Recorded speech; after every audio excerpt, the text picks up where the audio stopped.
Hi everyone, I'm Narmatha, Assistant Professor working in Dr. SNS Rajlakshmi College of Arts and Science. So in today's lecture, we are going to see about Advanced Encryption Standard, Decryption. So in the previous lecture series, we have seen about the encryption operation, how we are performing with the use of Advanced Encryption Standard. So there we have performed different operations like first we have used substitutions. Next, we have performed the shifting rows. After that, we have performed the mixed columns. Then we have added a key. So like that, based on the key length, we have performed the different rounds and we have converted a plain text into ciphertext. So in this decryption operation, we are performing the reverse operation. So that will be discussed in this lecture. Let's see that. AES decryption. So decryption is not identical to encryption since steps done in reverse. So mostly, normally for every algorithm or for any cryptographic thing, if we are performing encryption means that will be decrypted in the reverse order.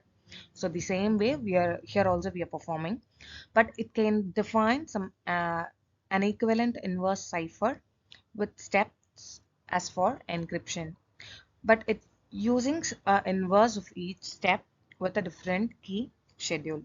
So it doesn't use the same key schedule, it uses different key schedules. It works since result is unchanged when. So the result will when will be unchanged means by performing swap byte substitutions and shifting rows, swap mix columns and add round keys.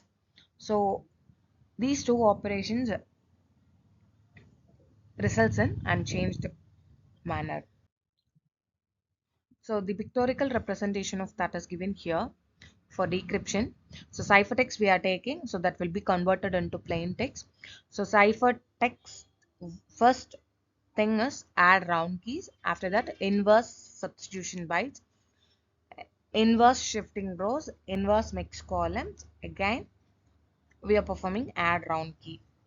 So round one is completed. Again, we are performing the second round with all these things.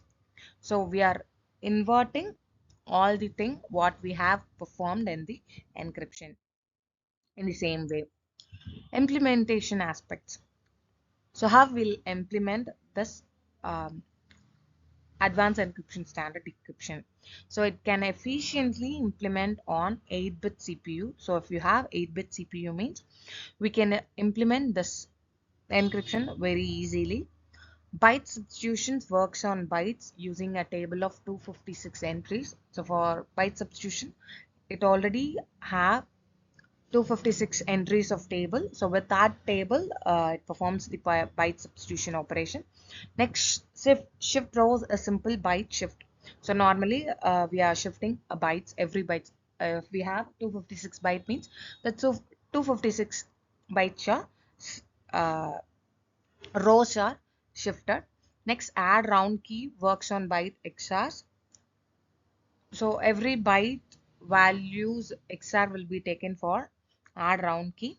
Mix columns, it requires matrix multiplication in GF of 2 power 8, which works on byte values. It can be simplified to use table lookups and byte XRs. So can efficiently implement on 32-bit CPU, like it redefines steps to use 32-bit words. It can pre-compute 4 tables of 256 words. Then each column and each round can be computed using 4 table lookups plus 4 XRs at a cost of 4 KB to store tables. Designers believe this very efficient implementation was a key factor in its selection as the advanced encryption standard cipher. So from this lecture, you can understand about how we are performing the decryption operation in advanced encryption standard. So in the reverse form, we are performing all the operation what we have done for encryption. And also we have implemented in 8-bit CPU and also 32-bit CPU. How we are performing that implementation operation is also explained in this lecture. Thank you.